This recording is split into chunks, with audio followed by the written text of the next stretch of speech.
masyarakat Aceh ini kita cukup bangga ya, harga dirinya tinggi untuk melakukan tindakan-tindakan yang kurang baik itu tidak. Mereka tetap meminta pemerintah membantu apa yang telah mereka alami.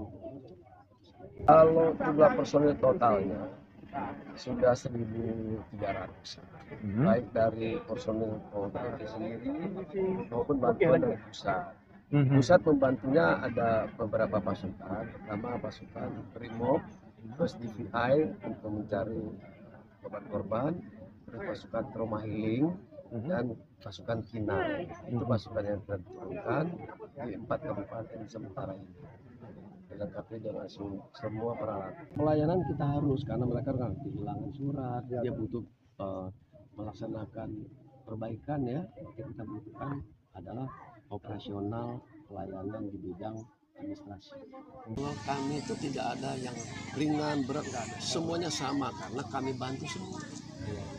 Kalau kata orang berat ya kami buktinya bisa masuk, kami bisa bantu. Masalah kerugian, nah itu bukan bagian kami ya. Kami pokoknya evakuasi masyarakat tidak lapar, masyarakat terselamatkan. Kalau Polres kami ini satu tenggelam, operasional lumpuh, polisinya lumpuh, semua lumpuh. Kita hidupkan kembali dengan bantuan tenaga luar. Kami dari Polres sendiri ya merencanakan membangun rumah tetap. Kita lagi cari lahan bekerjasama dengan pemerintah. Makin besar lahannya ya makin alhamdulillah pengembangannya cepat. Kalau sedikit ya sedikit.